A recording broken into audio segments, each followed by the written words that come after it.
Welcome to Expedient Means with Lin Wei on Time Monk Radio. Lin currently resides in China and is a founder and head teacher of Guizhen Philocultural Society.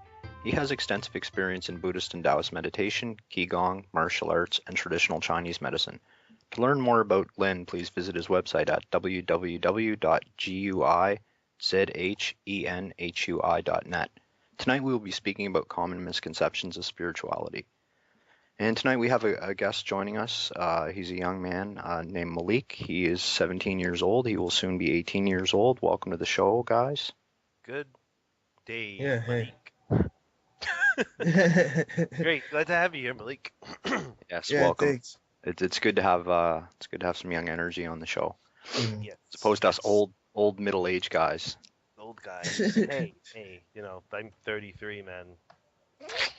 You sure? I'm I'm old. I'm 108. So common misconceptions in spirituality. I didn't know there was any, Lynn. Really? Yeah. I must have been dreaming, actually.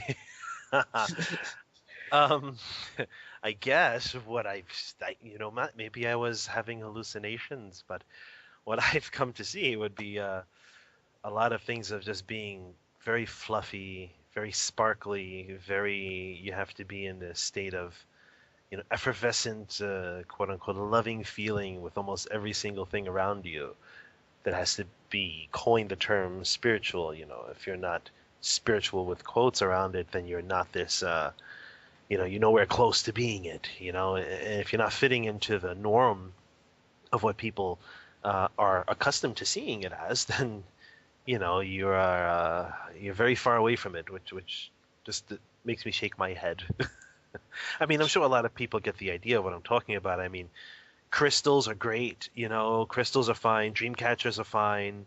All the pixie dust and fairy dust you could find is great, but I mean, when you're making it as though it must be that, you're going way far off the point. Maybe I guess I'm going to coin a new term here, but what about like spiritual posers? They have all the clothes and they have the tarot cards and they have this and that, but they don't actually really practice much of anything.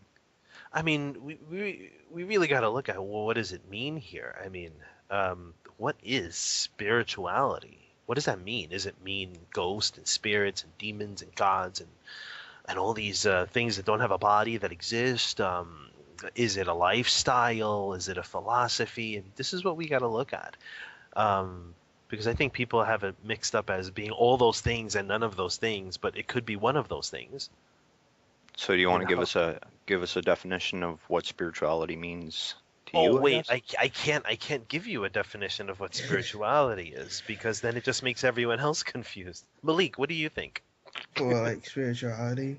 Yeah, what is it in that you're familiar with, that when someone says the word "I'm very spiritual" or "I'm very, this is my spiritual world" or whatever, what do what comes to your mind? Usually because over here, usually most people are Christians, so they be thinking they use that word with Christianity. So they use if they are spiritual, so they like more. Either they focus more on like God, or usually it is like the spirit realm, but sometimes they do add in virtue and stuff. But a lot of people, they don't put as much focus on virtue because they believe if you just all you need is belief and you can get into like a heaven realm. Interesting. So yeah, that is a common when we look at I guess religious aspects of spirituality.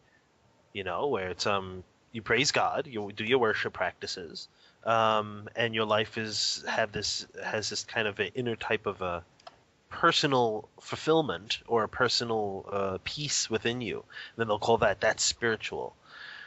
They'll be your spiritual practice. Exactly. So. And that is, I'm not going to say that is close or that is not close. I'm not going to give anyone some type of idea that says this is spirituality. But what I am going to do is say, stop putting extra stuff on what's already here.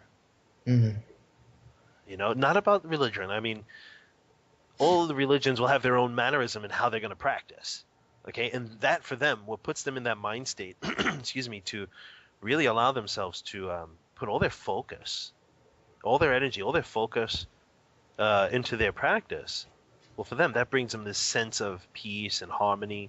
They call that spiritual. But if they weren't doing that practice and they were doing other things, they would consider the other things not to be spiritual. What I see, and I will give what I see as not as a bias, because if I lived my life like that, I think I wouldn't be on this show. But I would say specifics as to the extras. Like, what are these extras, and why should we invest in loss?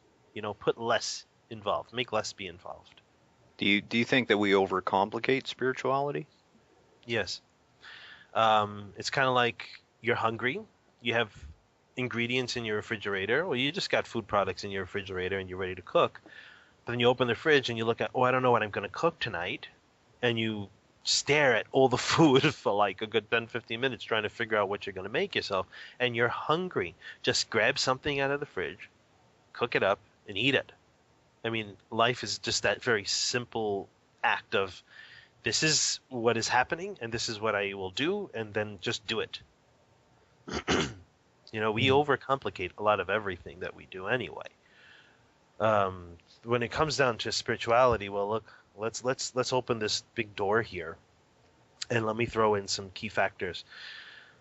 Ghosts, humans, spirits, happy ones, bad ones, gods, Jesus going demons, and they can be good ones or bad ones. Let's go into just everything. Let's just open this big door and let every single idea that comes to our head about what we consider spiritual things to be.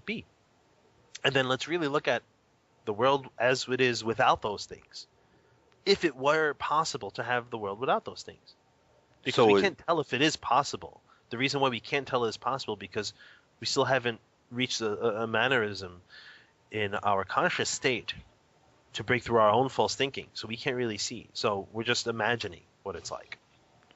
So could you say spirituality is sort of like everything that's not related to the material world, or would that be sort of a bad generalization? I think people have made that a generalization. I think they've made it that. When someone goes and does a good deed and the person says, you will be spiritually rewarded, in the next life. And you're sitting there going, man, you said I was getting a $500 reward for returning your wallet. It's like, come on, where's the money? It's spiritual about waiting next lifetime, man. Well, I think that's one of the problems is a lot of people see that as sort of a cop-out. Like, how do we really know there's going to be a reward that's some ethereal reward we can't put our finger on? Right.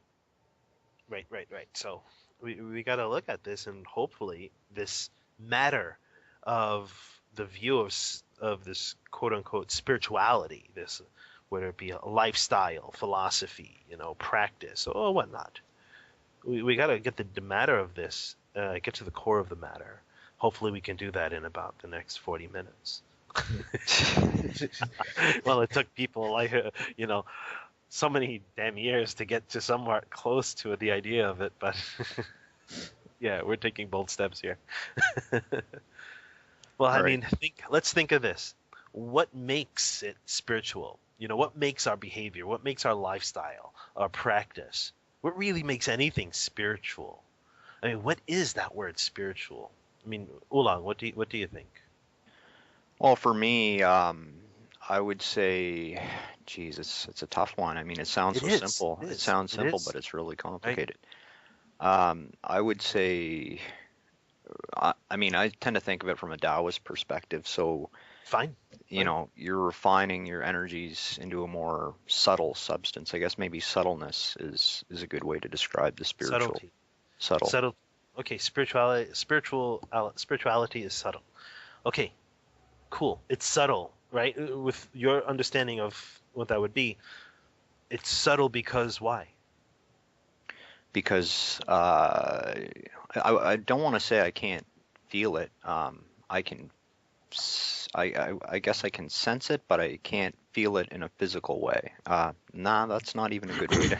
It's not even a good way to No, put it either. I think you're contradicting yourself. I think you do. You can feel it. You can sense it, but the actual recognizing it and everything else throughout your life, when you're everything else you're doing throughout the day, when you're not focusing 100% on the refinement practices of Taoist cultivation, then you can see throughout the rest of your daily workings, it is a very subtle feeling. Yeah, I guess I don't want to say I can't feel it, but you can't touch it. You can't put your finger on it, but you can certainly sense it and feel it, I guess. Well, it's your world, right? So Yeah. that's what happens for you. Malik, Yeah. what do you think? Let's see. That's like Lauren was talking about. I think it's like when you go throughout the day, stress starts to hit you more. That's what it is. So like, if you at work, then all you're thinking about is doing work, then you get like a headache. Then that's all you're thinking about is your headache. And you start to get like really tired here. And yeah, for like spiritual, it's more I don't know, it's something to do with like his spirit. That's that's the way I kind of see it. Of so if they thinking about like, oh, you need to do good deeds to take care of your soul. Mm, But as I said, like it's many people think about either you do good deeds so you could get rewarded, or if you do bad deeds you get punished. mm. Interesting. So all of what you're saying, both of you, when it comes to what Malik's saying and what you're saying, Oolong, I'm seeing something here. There's a commonality, and the commonality is that there is a spirit and there's a subtle nature about it. What makes it subtle is that the ongoings of our days take our attention away from that original mannerism of ourselves. And then when we place focus on it, we feel this great relaxed or great refined, great harmony like feeling or state. And that is many people have claimed to have is that their special personal space or their spiritual space. They made a certain environment for when they practice their spiritual practices, but then the rest of the day they're going out doing everything else, and they're creating a barrier between their specific personal space at home and everybody else's space that they get mixed into. So it's like, oh, I got to get home and do my meditation because I'm getting confused and flustered and I can handle too much negative energy around here. So because it's negative energy, it's not spiritual. This is a misnomer. I think our problem would be the discriminating thinking about what we experience and what we experience when we're not out in the world with everybody else. So how do you carry that feeling with you throughout the day? Cool. I don't think you should carry any other feeling with you throughout the day, because then you're preparing a specific reaction to based on a condition you already are preparing for. Like, I'm planting the seeds for my day to go a certain way, so I'm going to carry this loving, happy feeling with myself. But if I carry the loving, happy feeling with myself, I'm doing it because I want everyone else to get touched by it. I mean, I have it within. Why do I gotta let the light shine, right? It just happens that way, but other people get touched by it. But it's not that everybody else becomes transformed by it. They have to show their frustrations and their problems too. So that wears us down and drains our energy out. And then we got to run back home at the end of the day because we feel drained, we feel tired, and our happy, loving feeling got drained away, and there was so much negativity around us and whatnot. So we are actually preparing the downfall when we prepare for the day like that. Well, it's a complicated subject. It's almost hard to like. No, I think it's politically correct. That's the problem. Because so many people have this view of spirituality, and everyone's like, well, you can't say my spirituality is wrong or my spirituality is right. And it's hard to really touch on it. I'm not trying to say who's right and wrong.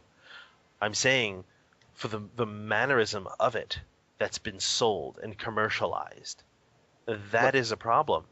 Well, let me ask you this. Should you have to work at that state, and should you have to work at carrying that state all day, or should it come naturally? It's not going to come naturally because of our discriminating thinking. It's already there. The thing is that we have it, I'm not going to say covered, because then it just creates more of a vague idea. I'm just going to say that we are just focusing on everything else and letting that become the face of what our spirituality is. In response to everything else, that's what our spirituality becomes. I'm just thinking of an expression I heard. I'm not sure who the teacher was, but one of his students said, "How long will it take me to reach enlightenment?" And he said, "Well, if you practice an hour a day, it'll take you 5 years." And he said, "What if I practice 2 hours a day?" And he said, "Well, it'll take you 10 years." Because basically, the more he tries, the more effort he's putting into it. He's trying too hard. He's striving for it. He's creating heavier attachments to that state. Yeah, I hope people don't think that means all you got to do is go about a half hour and you'll get it in 2.5 years. Well, you know what? Screw that. I'm not just going to go sit for a half hour. I could do an hour. I'll get this light in faster. And someone go, well, I'm only going to do it for 30 seconds. I'll be done in half the year. It's like the 7-minute workout. There you go. Well, let's think, when we use the term spirituality, you're not going to take it apart and go spirit and then reality. No, it's not going to work that way. Because what is the spirit world or the spirit reality and the human reality is the same reality. Because of our discriminating thinking and our views, we just keep putting more veils on top of it. And we're creating states to reach so we can realize what is already there without needing states to reach. So it'd be the key then is to get rid of our dualistic thinking. Yeah. How do we do it? Well, Malik, do you know? Maybe you should meditate for 30 seconds, Hey, who knows, right? Yeah. Get it. Look, people will utilize meditation as a method, where you can utilize Qigong as the method. You can utilize bowing, repentance in church, or repentance ceremonies, or repentance cultivation in Buddhist practice. You can use running practices, not like running marathons or racing, just running cultivation practices. I mean, all I'm basically saying is we can utilize so many different things to cut out the discriminating mind. But really where it's going to start is how we place our views about this word spirituality. Because the person who's sitting off the corner, smoking cigarettes, drinking beer, doing whatever they're doing all day long, who says he's not spiritual? Well, was it spirituality and the human reality are two different things? We assume it is because of what we experience and what we think a spiritual realm should be like.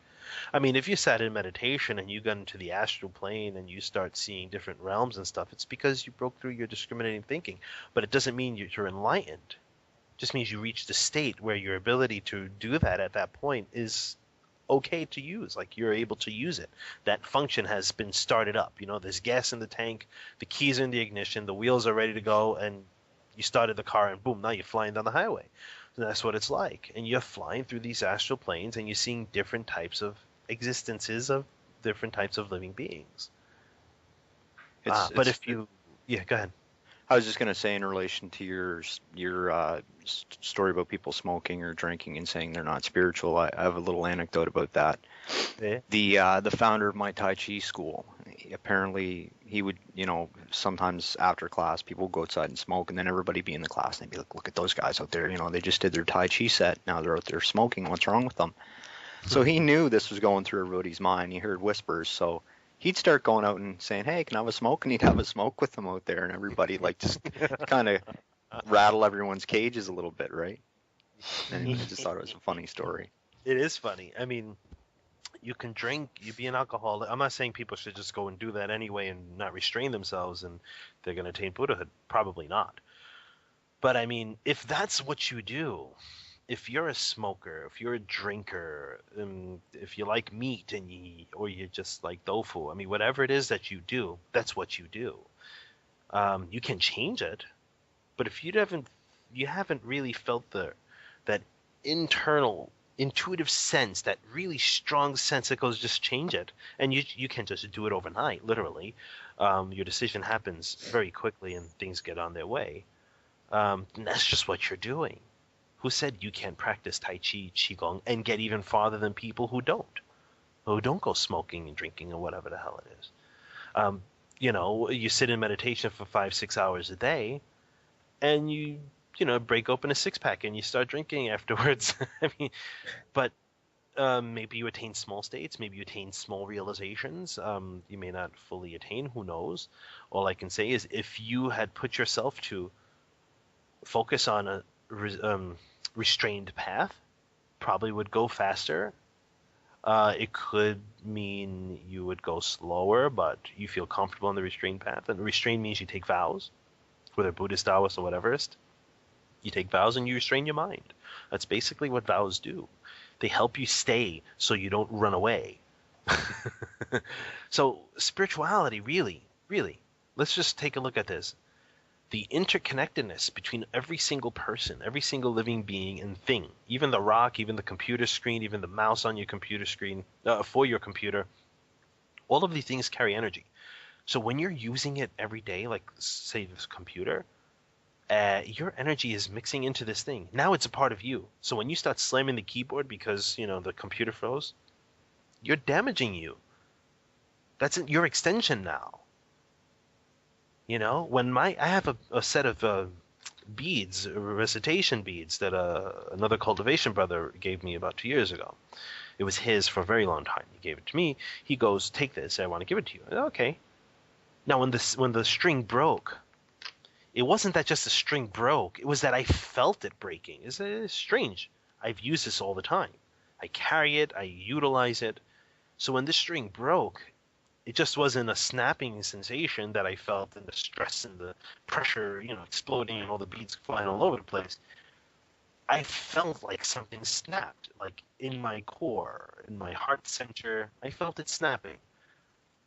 Okay, so this, I can't say that's proof for everybody else. I just feel it because I've been training like this since I'm a child, 8 years old. So I got a little bit different sensitivity than other people. It doesn't mean anything greater. All I'm saying is that our energy is infused in everything. It extends into everything, especially things we utilize all the time. So if that's not spiritual enough, let's even get to something even more spiritual, okay, in the sense of the overall interconnectedness of all things. We breathe the same air.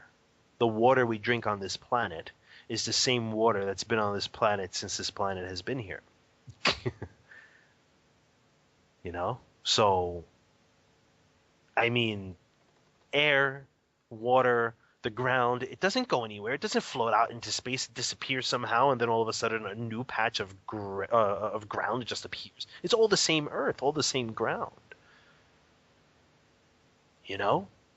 If that's not spiritual enough, then everyone should go buy their crystals and start chanting around, going, oh, la la la blah blah whatever. If I chant in Buddhism, in Buddhism, and everyone chants in Taoism, la la la, and whatever, and you think that that's going to be your spiritual kite, then go fly it. I don't know how far down this road we should take this, because this could probably be a whole show in and of itself. But the Buddha prohibited the use of intoxicants. Now, if some people use an intoxicant and they get a taste of spirituality, why would that be a bad thing? It's not that they're using intoxicants and then get a taste of spirituality that's a bad thing. It's about that using intoxicants that cause the mind to lose control. Meaning, intoxicants in his time was alcohol. Okay, intoxicants in our time is drugs, alcohol, it could be coffee. Sorry, Oolong. As I sip my coffee. Wahaha. Anything that influences you and disrupts the body's chemical processes, emotional processes, energetic processes, which it's going to do that either way. One or the other, it's going to interrupt all of itself. So don't think, it's just my body. It doesn't affect my mind. Okay, quit. Oh, I can't. Well, because... Okay, so there's a problem here.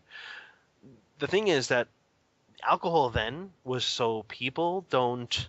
the restraint against alcohol, the vow against alcohol, was so that people can maintain their posture in speech and in mind.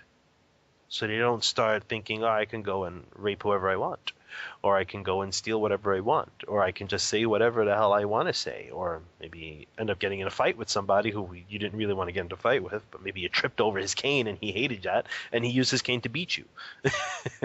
So it was really to control or refine a person's behavior, okay? Conduct and their virtue. That's all it was. So their mind doesn't go off and do crazy other things. In moderation, why would it be a bad thing? One drink maybe isn't such a bad thing, or Perhaps. We never know how much one person can take. I have a friend who took a small shot of Italian vermouth, and his face lit up like a light bulb, and he was like, "They're talking all day long." I was like, "Stop! This is getting annoying now." Back several years ago, I was like, "Go drink some water, hot water." He totally diffused it, but but you never know how much a person's going to be affected, especially the cultivator, especially when you're taking on your own false thinking. Even if you say, well, you know what, I'm sure I'm very well refined, cultivated, I don't have false thinking. You wouldn't say that if you didn't have false thinking anyway. But even though, let's say you're a cultivator of 300-400 years, and you come across somebody and the person says, you're wrong. You shouldn't have done it this way. This is the better way for you. You would probably go, okay, thank you. You could say, well, my way is this way because No, if the principle they spoke cut right through to the core and you were able to see that, then that's the method you started to practice. You see, so there's humility in that. That whole thing is specifically, okay, let's just get back to the restraint of the wine, the intoxicants, even a little bit, because we're focusing on destroying or eradicating our false thinking. We take a little bit, it heats up the body, even a little bit, dilates the blood vessels, whatever it does, we know scientifically now. But before, in the past, it influenced the body, it raised the energy, it caused heat, the body to become warmer, and that became a sexual stimulation. For men, mostly, when the body got warmer, the dense energy, that dense focus would go right to the genitals, and you'll get excited, and all hell breaks loose from there. So it was really to restrain the mind from the possibilities if there was no control on the sexual conduct, how to conduct yourself sexually. So it seems like a lot of times in most of these religions, things kind of go back to avoiding sex in one way or another, I guess. Well, yeah, the reason wasn't because of sex itself, the act. Had nothing to do with that. It has to do with refining your essence, wasting your energy. Don't waste your energy. I tell you a quick little story. The movie, the 40-year-old version? I know it's just a movie, but remember how the women in the movie were like, his skin is so good, he looks so young and so fresh and alive because the guy was a virgin. Right, yeah. It's almost like these things slip out that maybe they didn't intend for it to mean that, but it's almost like maybe subconsciously we do recognize those things. Yeah. You notice the person starts, having their fun, doing their thing when they're young, and they start to look a little older, look a little more tired. Malik, what do you think about all this? I like which part? The all last part? The last part. Let's go to the last part. About the sex.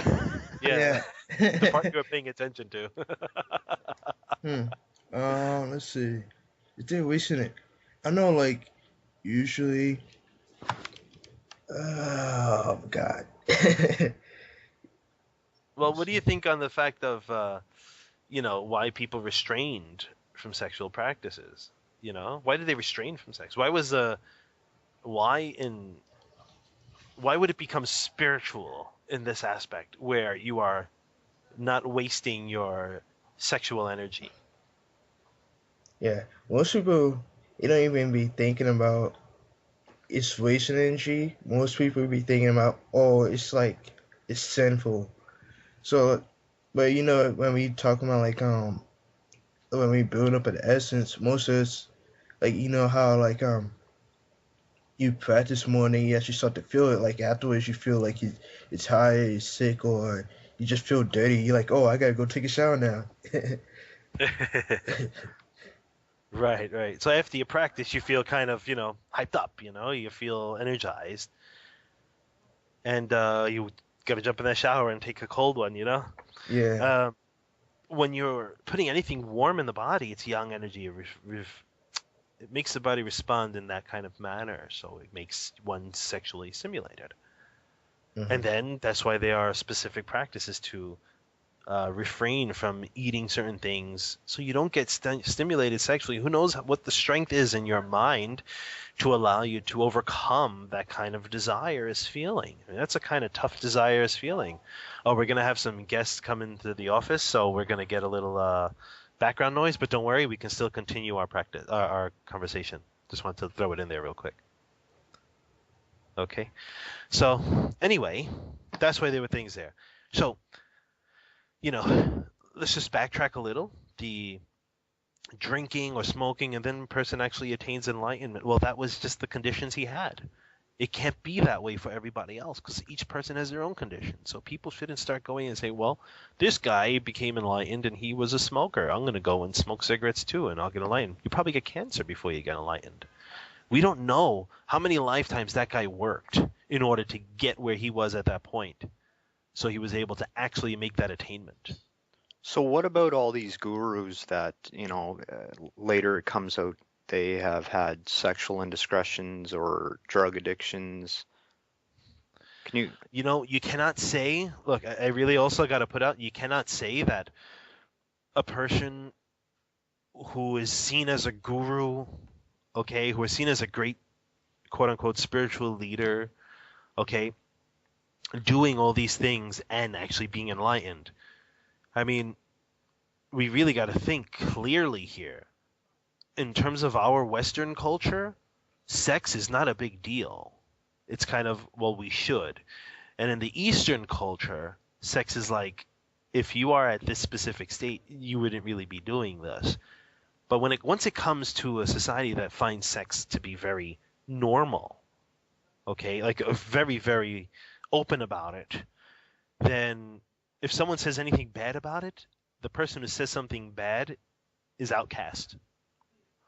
So everyone ends up going, well, I'm a guru, I'm a spiritual leader, I can teach you all these fun things, and you know what, let's create a nice little orgy and share our spiritual essence with each other and attain great states of bliss when they're all just getting regular, ordinary orgasms. And their mind, they're making it up. I can't tell you how many times I've heard how much of these great masters, quote unquote, who go there sleeping around with their students, men and women students. It's really, I'm sorry, I'm going to say it straight up. It's wrong. It's not the right practice. Sorry, guys who out there who sit there go, oh, but it's okay. My guy's an enlightened guy. Sorry. It's just not going to be that way. Because if a person was enlightened, truly enlightened, he would understand the conditions that lead people to make mistakes. And he would not throw sex into the picture for cultivation. It just won't be that way. It's like you're taking advantage of them. Very much so. Very much so. If I have to utilize sexual practices to make someone come to me for cultivation, I'm really doing them a disservice. There's no good service to that. Sorry. No Buddha or Bodhisattva will turn around right now, right in front of his students, turn around and say, let's go and do it. Okay? The strange thing is, though, a lot of these leaders, they do have some ability in a lot of times, and they do have wisdom. But yet, they do these things. Let me tell you, I love that you bring this up. This is so important you bring this up because it goes right to our misconceptions of spirituality topic. This is everything we're talking about is so meat and potatoes in our world. When it comes to that, let's give the analogy. Let's give this analogy of a cup of water, 100% pure water. And you take the smallest, littlest amount, was it milligram or whatever it is? I don't know. I'm not a mathematician. I don't know these things. You take the smallest amount of poison and you throw it in that water. Would you still drink that water? Even if it didn't show any signs of poison in it? Probably not. Probably not. Because you can recognize poison and the pain that comes from poison right in front of your face. That's the wise discrimination you have. But a lot of people don't have that wise discrimination to see um, to see all this happening in front of them, when the distortion of sex and spirituality mix. Sex and spirituality, there is no difference between the two. But utilizing the action that we know of as sex to claim a specific point in spirituality is wrong. Sorry. Unless it's a one-on-one where the person is not a student-disciple. It just should not be student-disciple relationship. If the persons know how they're supposed to be cultivating, then it works well. But, things aren't going to work out in this way. Look, you brought it the good point before. A person has some wisdom, but they go and do this. Exactly with the cup. The water is slightly poisoned. It's still poisonous water. A demon, any person, any spiritual being, anywhere outside in this whole entire existence of the universe and whatnot, of all living beings out there, they may not be 100% wise, but they have a hell of a lot more wisdom than we got, because they know things that we don't know. So they're going to utilize that to make us think that those people are immortal, and make us think that they are like this great, wise, and wonderful being. And then right once we're into their underlying grip, they throw in the practices, the spiritual deviant practices. I'm sorry, the spiritual and sexual deviant practices right there. So I just want to let everyone know, in my office we have people running in and out, so that's my background noise if anyone's wondering. Basically, why is sexual practices deviant when it comes to spiritual practices? Because spiritual practices is the utilization of every single thing, every single method out there in this whole entire world system that's fitting for human beings on this planet. Okay? Then if it's not fitting for them, it's not utilized. And how do we know what's fitting and what's not? Well, you got to make sure you're wise enough to see that. So if anyone's sitting there going, well, I can tell. No, you can't. I can't tell. And I'm ready and very, very willing and able to admit that. How do I know? I don't know. So I have to really cultivate my butt off to make sure, hopefully, I don't get taken by fools, hoping to make me a fool. So this spirituality and this is spiritual and that's not spiritual, throw that in the garbage. Because truthfully, it's the behavior that we have, okay? Facing all the people we encounter every day, our family, our friends, whatever. That mannerism, that makes something great. That makes something harmonious. The way we conduct ourselves with people, it's conduct, it's virtue, it's merit, it's behavior, okay? Being patient, showing compassion, practicing for wisdom. These are the foundations that lead people into a mindfulness of living in compassion and care for everyone. But it's not the fluffy compassion, the I love everyone idea. No, it's not the compassion that it's like all I care about is making sure everyone's happy. It's not that idea either. It's the overall non-discriminating expression of interdependence. I would say a lot of times, people do recognize that these things are deviant internally. However, they try and rationalize it or come up with justifications for why they should do these things, or why the guru or the leader would do these things. I would personally walk out. I wouldn't be ashamed to walk out of a place that just starts having a wild orgy and saying, "Oh, mane padme home, let's go and have sex." It just doesn't work that way. Even if they're practicing tantric practices, calling that the highest spiritual practice, and a newcomer just walks in and they start talking about all this and positions and this particular method and practice for your energy and circulate this and vibrate that and whatnot.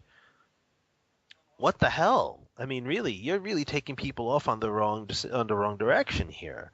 Tantric practices aren't for people unless they've reached a state where they're not sexually turned on, unless they're choosing themselves to do so.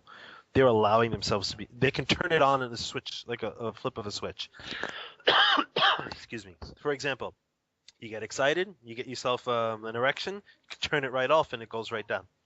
I mean, that's how it should be controlled. then you can go and do your sexual practices. But if you can't control your erection, or the women cannot control their flashes of heat and desire, then you shouldn't be doing these tantric practices whatsoever, and expecting to gain some type of enlightenment. You may get an epiphany, but that's nothing.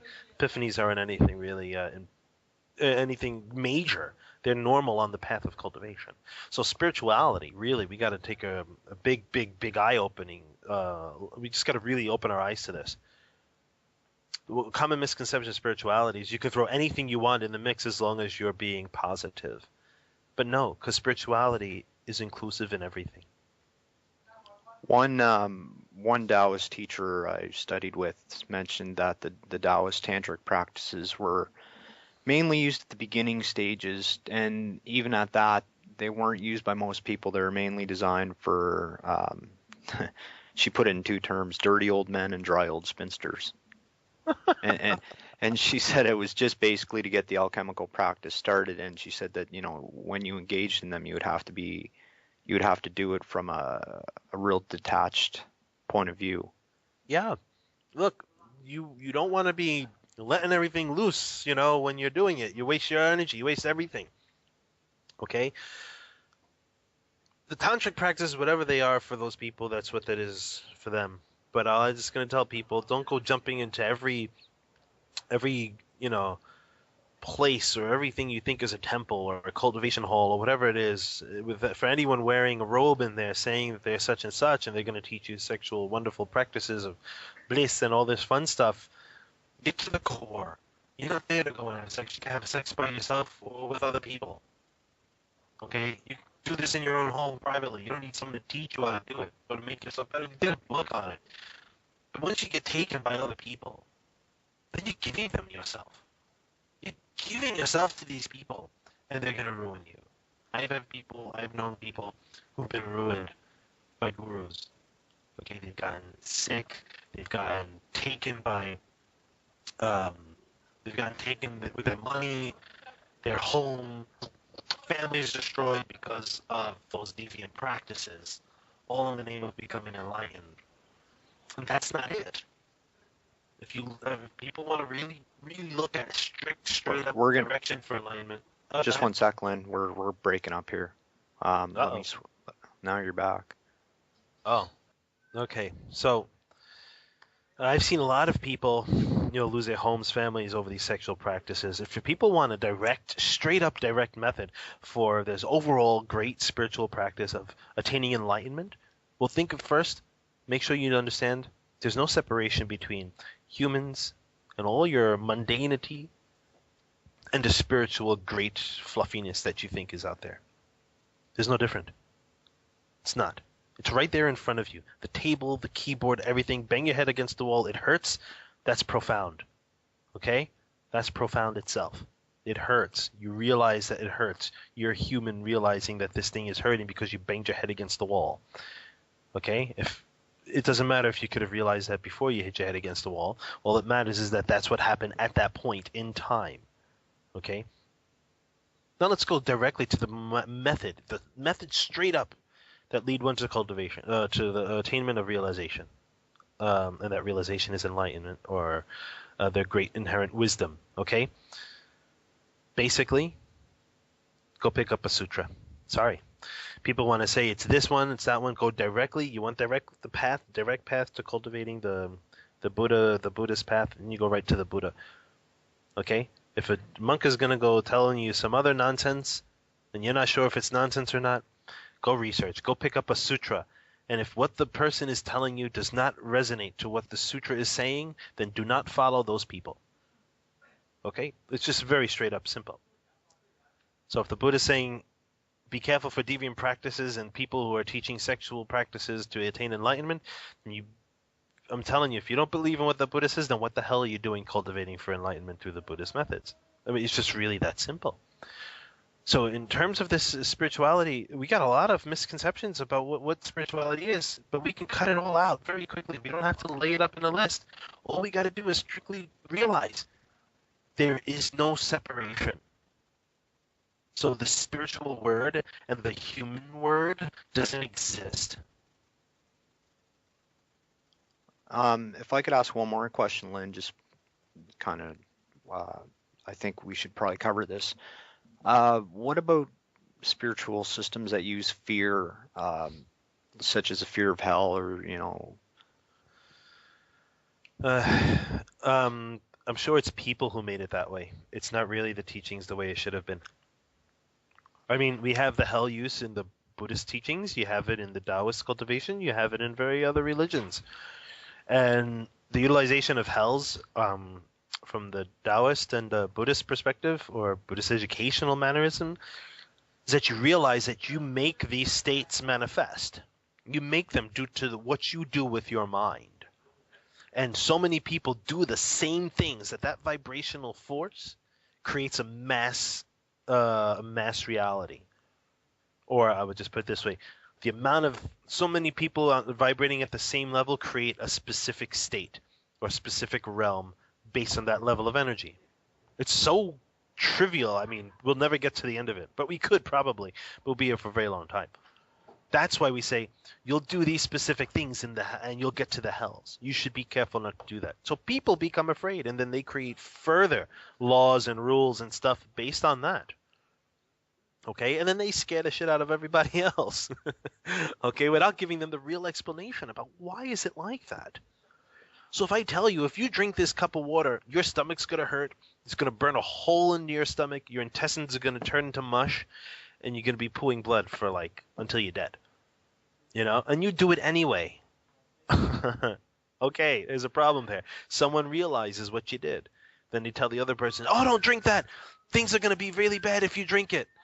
And they go, okay, oh my God, I don't want to drink that either. And then they tell the other person, then it goes down and everyone goes, oh, that cup of water is evil, do not touch it. And no one has an idea as to why it's like that. And then someone questions. And then everyone's like, no, you don't question that. Blah, blah, blah. No, it doesn't become the realization of truth. It becomes a game of telephone. So I say, someone tells you something, you go and find out if it's true or not. And you're only going to do that by single-minded concentration. You're only going to do that by non-discriminative thinking. Produce a thought that is nowhere supported. That's how we're going to find the truth about things. Very scientific, very straight up. And if people don't have the ability to do it, well, it's not the method's problem. It's the people are lazy. Oh man.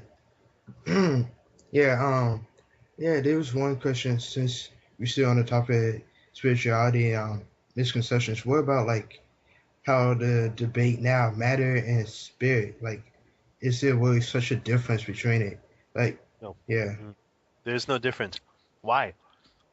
Because spirit, in the sense of being a mass consciousness that can depart, come and go and whatever, it's a cultivated vibration.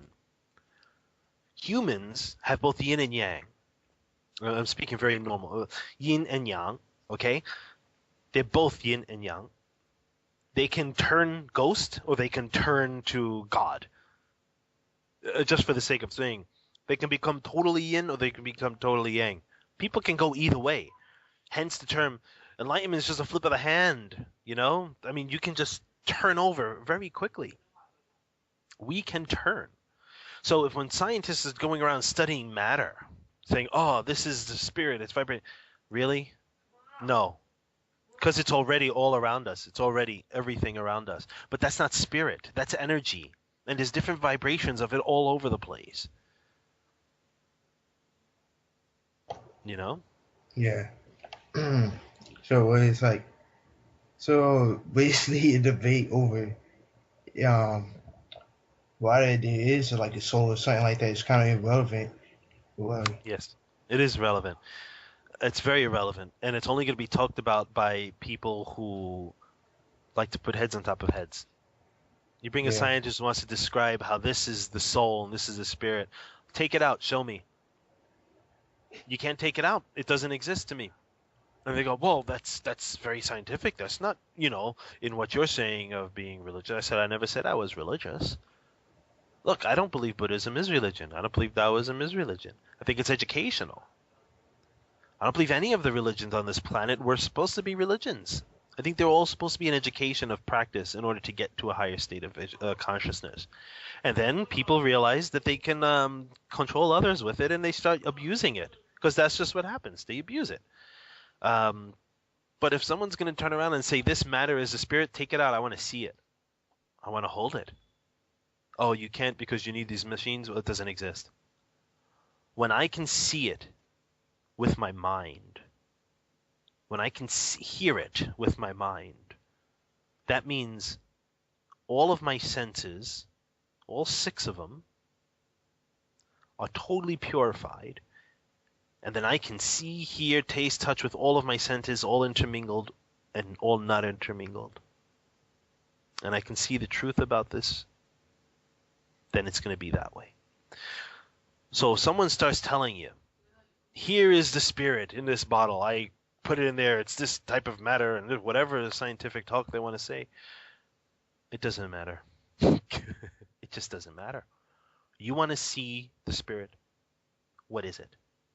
See it. Tell me, what does it look like? You can't tell me what it looks like. Not one person can tell me what a spirit looks like. They're going to tell me what a spiritual being looks like. A being of the spirit realm who has cultivated to the state of being in the spirit mannerism, and either can go good or bad anyway. Can be a very high level powerful spirit, or can be a very good one, or a very bad one, or a very low level mischievous spirit, or just a dumbass spirit who just roams around doing nothing, unlike a ghost who is stuck in that heavy yin field. A spirit actually has a little bit more yang. There's 2 different things, ghosts and spirits. So everyone should realize when they see something funny, oh, I just saw a spirit. You probably didn't. You probably saw a ghost, because there's a difference between the two, you know? So spirit, in terms of a being from a human who has died and has had some cultivated young energy, became a spiritual being, a spirit being. Okay, we got to realize these terms meant for something. A spiritual being means a being of the spirit realm. But all of us are interconnected. So in our use, our very flippant use of the term spirit, we can utilize it that way, meaning that we're also very connected. But don't turn it into a big fluffy thing. That's probably a good note to end on, Len. Cool. Do you have any final thoughts, or is that? Yeah, man, I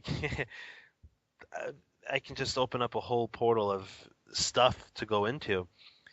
But remember, we have to really check how we utilize our language. Spirit, spiritual, spirituality, we got to really check that. You can't look in a dictionary for the definitions. You got to really understand, do those 3 words exist? Do those 3 words even need to exist? Are they important? I mean, it doesn't matter how many people benefited from the so-called spiritual lifestyle.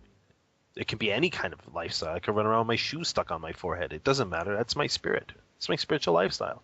You know? But the fact really is, we got to check on how we utilize words in the English language. Okay? Because we can't just take a word from another language and assume it's going to mean a certain way. There's a context to it. There's a whole culture behind it. Okay, everyone out there? Check your language use. Investigate yourself. Find out if there is one. Okay, a self, a spirit, the I am, the soul. Find out. When you find out what it looks like, let me know. And then I can go and find out if it looks like that too. And then we'll figure it out together as we go along this path. Okay? Nothing is different from itself. It's all part of the same thing. Good. All right, I need a smoke and a drink. I think I'll be right back. I'm just joking. I actually don't smoke. All right. Well, thanks again for joining us, Lynn, and thank you for joining us, Malik. It's good to have another perspective on the show. Yep. All right, so I'm gonna do the closing here, guys. I hope we leave that on the recording. Which part? Okay. I'm gonna do the closing now, guys. Yeah, I just should have went into it, but I lost my stride. What can I say? It's okay. All right. Go ahead. All right, don't make fun of me. Thank you for listening. How did I know? Thank you for listening to Expedient Means with Lin Wei on Time Monk Radio. Please be sure to join us next week as Lin speaks about the profound and the mundane. To quote the final chapter of the Tao Te Ching, the sage does not accumulate. The more he assists others, the more he possesses. The more he gives to others, the more he gains.